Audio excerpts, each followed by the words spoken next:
Mille taas siis? Ma olen palutud rääkida natukene päikeseristidest. Kuna selle kultuuripäeva teema on uurimistööd, siis see päris hästi ei vasta sellele, kuna ma ei ole otseselt päikeseristide uurimisega tegelenud. Aga küll olen umbes 40 aasta jooksul kokku puutunud Vormsi kalmistuga ja see on küll teema, millest tegelikult tahaks rääkida, minu arvates tuleks rääkida. Tegemist on muidugi väga mitmekihilise ja sügava ja vana teemaga. Kõike see, mida see Vormsi omapärane ja ütleme siis ka selle piirkonna kontekstis ikkagi üsna ainulaadne kultuurinähtus nagu esindab. Ja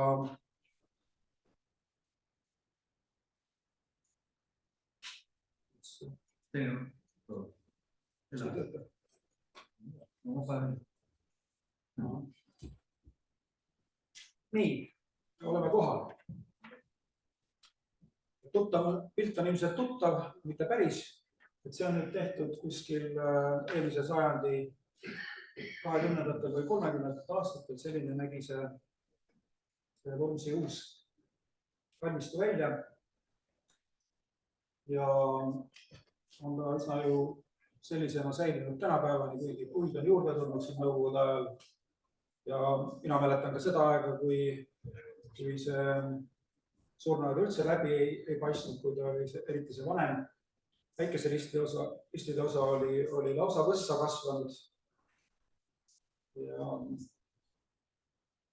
õnneks on ta siis tänapäeval nagu jälle paremini vaadeldav. Aga selles, mis probleem on mis küsimus on õieti siis selle Vormsi kalmistuga on niimoodi, et kõik teavad seda ja muidugi ma usun, et siin ei ole ühtegi inimest, kes võib-olla ei mõistaks seda, millise pärandväärtusega meil tegemist on oma ainulaadsuses ja oma sellises tõelises rikkuses. Aga selles on ka see probleem või küsimus, et ei osata teda nagu õieti kuskile paigutada ja kust ta tuleb. Teame neid päikeseriste on siin mujal, Põhja-Eestis isegi seal Tartu kandis on üksik ja Lääne-Eestis ja saartel. Aga sellisel kujul, sellise kogumina, sellise traditsioonina on ta ikkagi väga ainulaadne.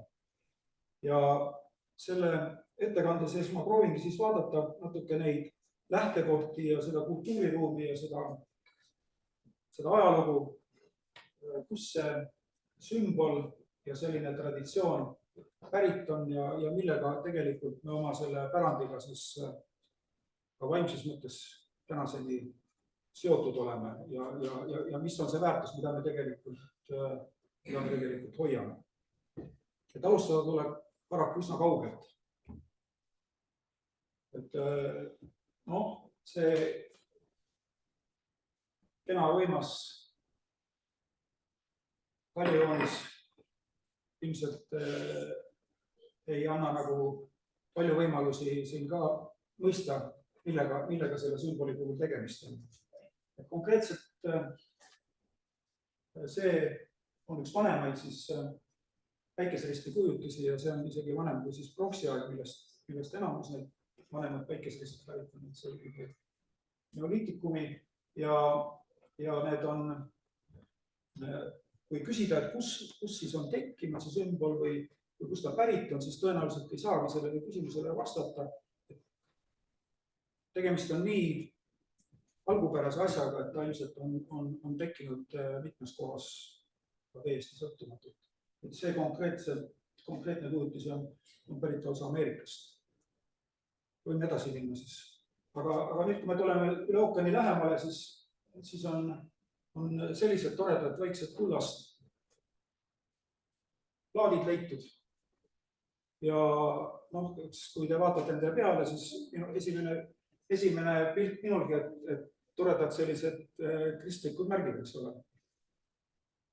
Ei jäta nagu palju ruumi kahtlemiseks, aga nendel on olemas dateering, et see on 2000 kuni 2500 aastat enne Kristust. Ja siis on tõenäoliselt või on seotud siis selle sama kultuuriga, mis rajas siis need tuntud päikesekultuse observatooriumid ja pühapaigad. Stonehenge on nendest siis kõige tuntum. Et see viib meid siis tagasi pronksi aega. Igal juhul siin on need päikeseristide kujutlused juba täiesti ära tuntavad ja edasi. Siin on nüüd võib-olla ei ole väga hästi näha. See on nüüd üks Skandinaavia kaljujoonis. Ja selle puhul on muidugi huvitav see, et see geomeetria meenutab väga üsna täpselt neid vormsi päikeseriste. Ja võime edasi vaadata ka. Siin on ka tegemist nüüd Taanis ühe kuninga auaga ja see päikesekultus on siin täiesti selgelt ära tuntav. Ja nii nagu Kersti ettekandes oli siin ka just, et vikingi ajal olid laevad väga tähtsad liikumisvahendid, siis kui me läheme edasi siit veel, siis me näeme siin seda, et tänapäevases mõistes olid siis laevad olid autod, laevad olid muidugi laevad olid paadid, laevad olid rongid, laevad olid autod ja nii edasi, eks ole. Nende kaljujoonistel ka paistab see välja, mida need laevad tähendasid siis ja muidugi siin ei ole tegemist siis mitte ainult piltidega või kunstiga, ütleme, vaid tegemist on ikkagi selliste religioosse ja rituaalsete piltidega või kujutistega siis edasi minna siit ka. Siin on näha lausa 2 päikest ja lähme edasi. Ja siin väike skeem nüüd ka ühest pronksiaegsest kaljujoonisest. Pane see tagasi see, jah. Siin võib... Kiir minu võtta. Mina kuulsin. See pöördus. Ma panen nii. Hea küll, pane see.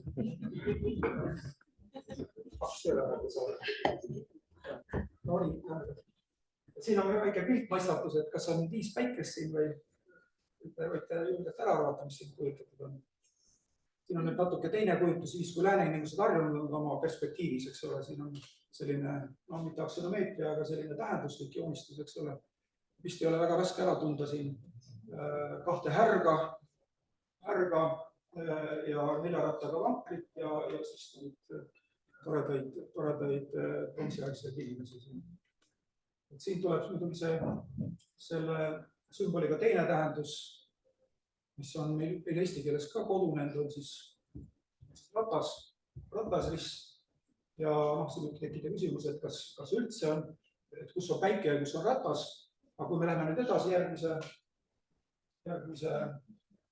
slaidi peale, siis siin on ka siis hea seletus sellele. Samuti pronksiaegne siis selline ese, mis on leitud Taanist. Ja siin on siis nagu kõigile selgeks tehtud nagu piltlikult, kujundlikult, kuidas siis hobuse vankriga see päike siis sõidab üle taevapilli. Et kõik aru saaksid, siis see pronksist päike on siis ka veel üle kullatud. Et teatud need sõnad on see sama kujutis, siis selle päikse teekond vankriga üle taevapilli on ju jõudnud ka eesti keelde see liikumine ja teistes keeltes samamoodi, et see tegemist on sellise ka hästi vana nähtusega.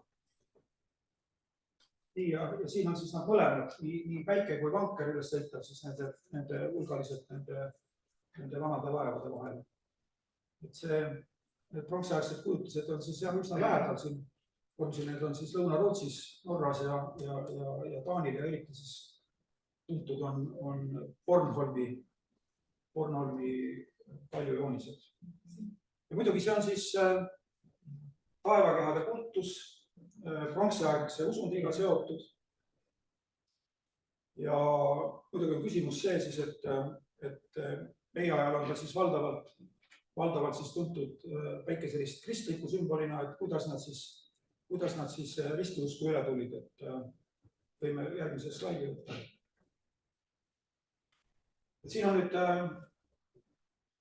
väike ajaline hüppe, see on nüüd varakristlikud Bütsantsi sarkofaagiga tegemist, siis sarkofaag on siis, kui me oleme eesti keeles harjunud puusärkidega, kus siis surnud pannakse, siin on tegemist siis kivisärgiga, nii-öelda kivist sarkofaagid ja siin on siis näha taas need päikeseristid. Päike tuli siis ka Kristusesse üle Jumala sünonüümina, Sole Invictus, võitmatu päike, üks Jumala nimetustest ja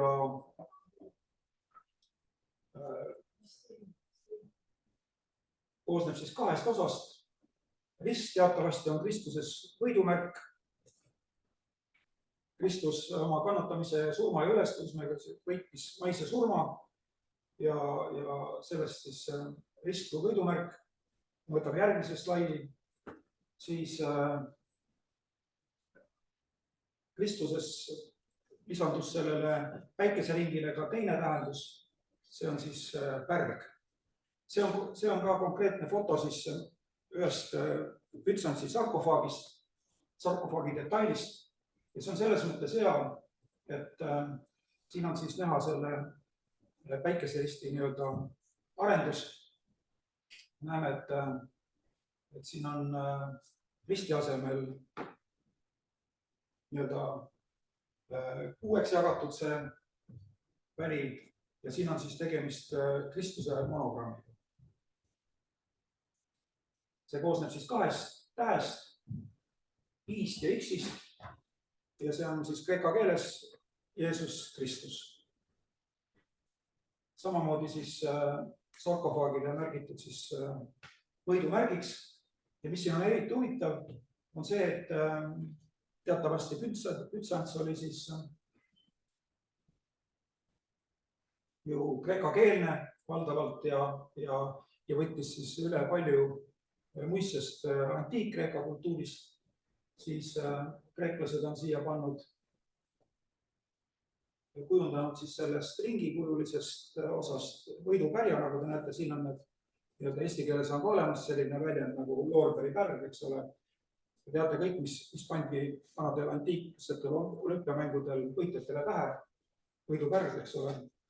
Ja eesti keeles on samamoodi see võidupärja saamine siiamaani käib. See on siis tulnud siia kristliku sümboolikusse üle selle sama võidumärgina ja pärast me näeme ka seda, kuidas see huvitaval kombel on seotud siis Vormsi kalmistuga. Siin on nüüd veel üks sarkofaag, mis ei ole küll Bütsantsist, aga on ka sellest samast kultuuriruumist, õieti siis sellest kultuuriruumist, kus muistne Põhjala ja Bütsants kokku puutuvad. See sarkofaag asub Kiievi Sofia kirikus.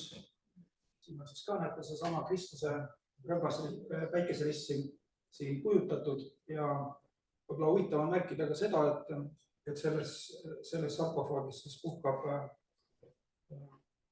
üks mees, kes on ka Eestiga omal kombel seotud. Ajalooõpikutes on teda nimetatud nõukogude ajal vähemalt, siis kui mina koolis käisin, nimetati teda Jaroslav Targaks, kes siis kuuldavasti tol ajal Tartu linna rajas. Skandinaavia saagad nimetavad teda teise nimega Jarisleif Valdemarsson. Tore, või siis ka Jaroslav Lombakas oli ta hüüdnimi ja tema on siis ka seotud Kersti ettekandega selles mõttes, et tema oli siis see mees, kes kuningas Olafit võõrustas Novgorodis, kui Norra talupojad ära ajasid ja Olaf pidi siis paguluses paar aastat veetma. Nii, aga nüüd on see küsimus, et kuidas on see ajalooline side või ajalooline kujunemine, ajaloolised märgid seotud siis Vormsi kalmistu päikeseristidega ja võime võtta järgmise slaidi. Et see on nüüd üks hauatähis Iirimaal.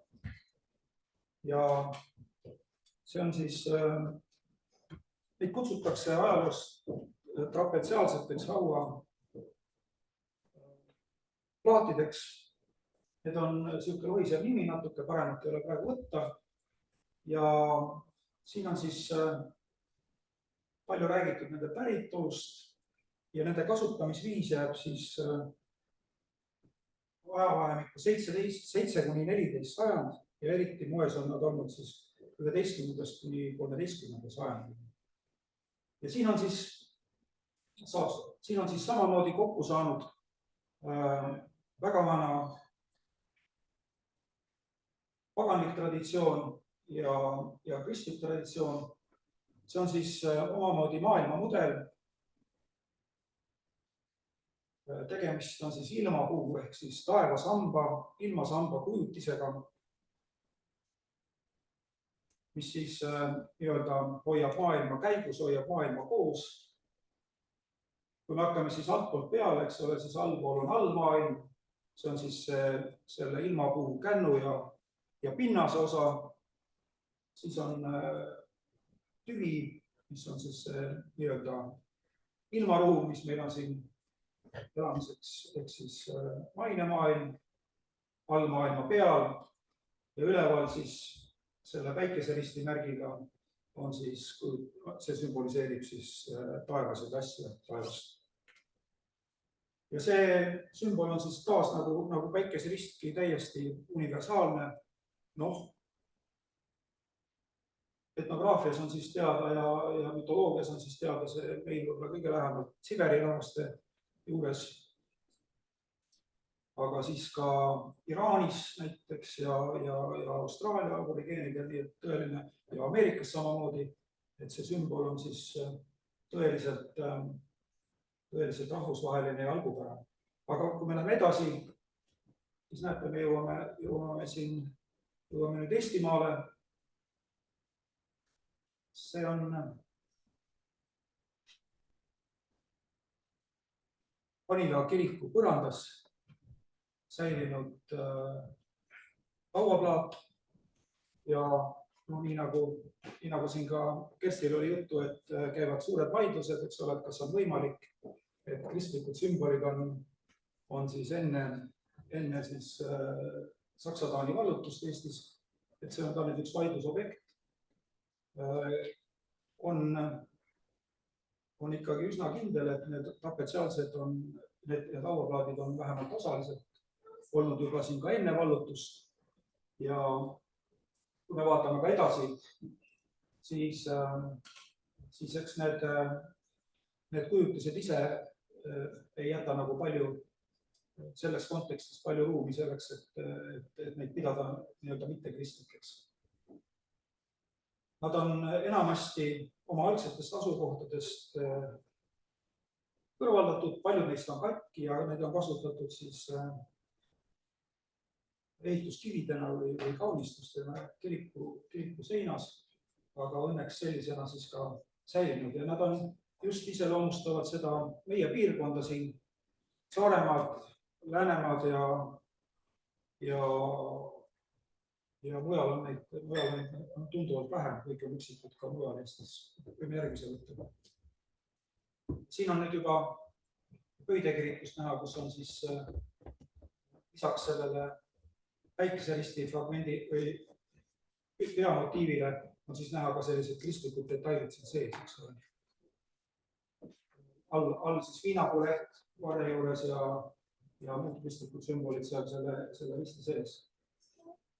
Võime vaadata veel siin on üks väga ilus ka, mis juba väga selgelt meenutab Vormsi päikeselistega Parma kirikus. Ja siis on üks ka 12. sajandisse dateeritud siis hauakivi Ridala kiriku aias.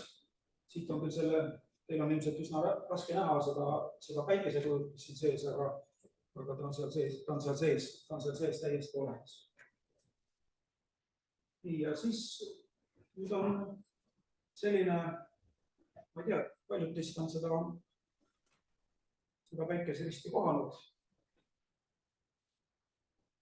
Vormsi kirikus selle lugu on muidugi, muide ma unustasin näitamata, kui oli see esimene Vormsi kalmistu pilt päris ettekande alguses. Kus saad korra edasi panna? Tagasi sinna kalmistu pildidele. Kuidas? Esimene, mis oli see? Jaa, siis tore oli ka siit leida.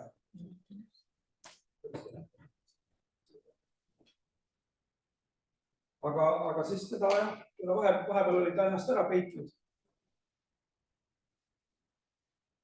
Ükskord Vormsi surnuaias liites ja koristades, siis leidsin selle pooliku risti, sa võid selle tagasi panna selle risti. Ja siis ta oli tegelikult selline poolik, siin on see murde ei olnud näha ka, ta oli pooleks muutunud, aga õnneks oli siis see teine pool seal samas selle risti alami juures õhukese samblagi all alles. Kui ma need kaks poolt kokku panin, siis ilmus selline ainulaadne Kristuse monogrammiga siis rist ja meister Paul Uibo aitas mul selle ära parandada ja nüüd on ta siis Vormsi valmistud taas tagasi. Muidu on tegemist päris tavalise Vormsi päikeseristiga, millel on siis kõik need tunnused. Tunnete seal üleval ära peremärgi, eks ole, mis on kõikidel Vormsi päikeseristidel kohustuslikult olemas, aga siis siin on ka sellises omapärases viisis kirjutatud aastaarv ja sellel on isegi nimi peal Juhan Michelson, korralik Vormsi nimi. Kuidas see siia teiste hulka sattunud on selline sümbol? Ei oska öelda, aga siin ta on edasi nii. Ja muidugi üks ühendav lüli, mis võib ka seda seletada, miks siis Vormsi talupojad, Vormsi inimesed neid päikeseriste kivist talusid. See on ju, kui te mõtlete, see ei ole ju niisama. Et see kuulu järgi on siis see kivimurdmine käib Sõmeru laivul. See on seal üsna selle Matsalu lahe lähedal üks väike laip, kus siis olevat käidud seda sobilikult kivi murdmas. Et selline traditsioon on tekkinud, et nende hauatähistega sellist vaeva ja hoolt ja kunsti tehti. Miks see nii oli, ei oska öelda. Aga siis mingi seletus või üks selline teetähis ja märk on siis muidugi ka Vormsi kirikus säilinud. Selle keskaegse kooriruumi põllimaalingu peal siis on kõige tähtsama kohaga, et siis seesama päikeserist täiesti ära tuntav. Ja siin on ta siis näha oma täies ilguses selle kroonlühtri kinnituse taustal.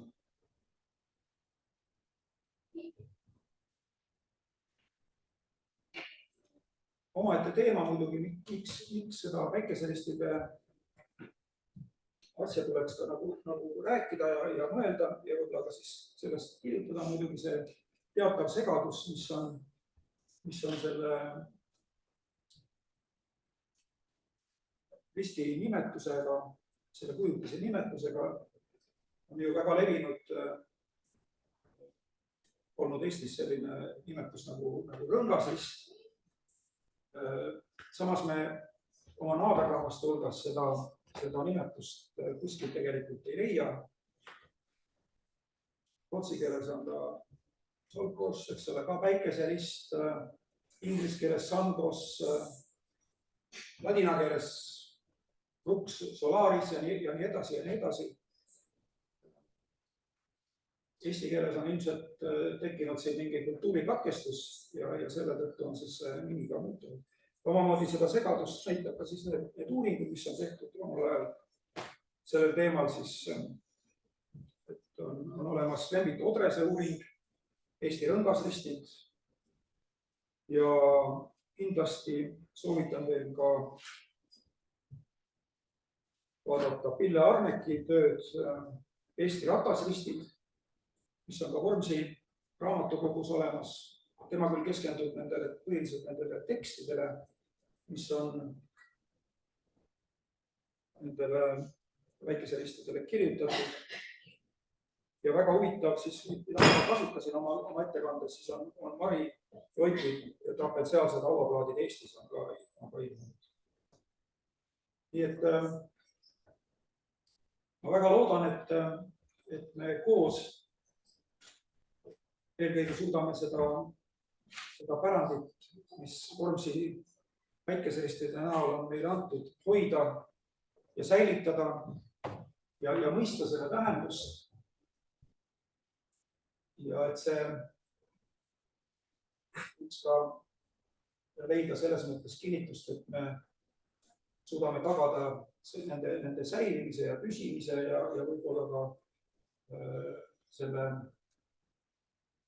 huvitava ajaloo ja pärimuse ja tähenduse uurimise edaspidi. Ja aitäh teile!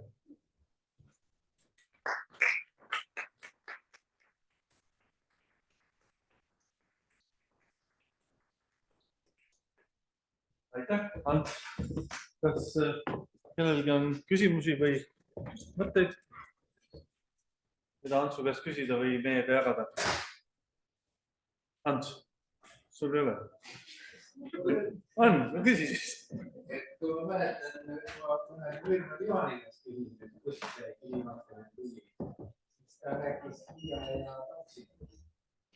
Kui ma tulen palju sellest sõmel, siis ma võib-olla on midagi rohkem uuritud, et nad on üsna lähestikku, et Hiia Taksi sõmel on pool plaid. Kui siis rääkida võiks ka sellest Hiia Taksi vahest.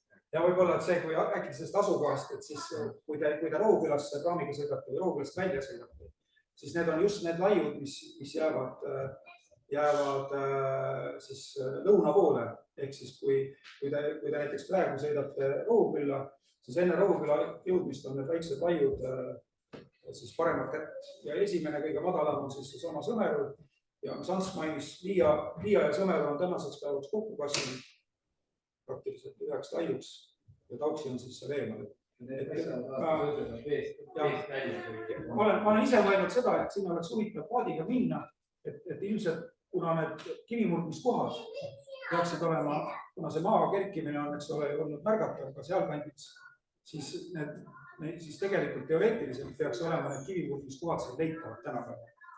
Aga ma ei ole sinna jõudnud ja ma ei ole ka kuulnud, et keegi seal oleks seda otsimus käinud. Mitte ainult neid riste ei tehtud sellest Hiia Taksi vahest liivakitsa, tehti ka korstnapitse ja on ka mõned laevurakke. Ja siis jutt oli veel muidugi selles, et kui see nendest Eestist rääkida, et vorgimehed käisid Gotlandis kui käijarid. Ja ma näen, Oskar juhtus seda, et kui mõnel mehel see käijakivi ei õnnestunud, siis tehti ka sellest mõned võivad olla Gotlandi käijakivis, mis üle sellest käijakivi järgis.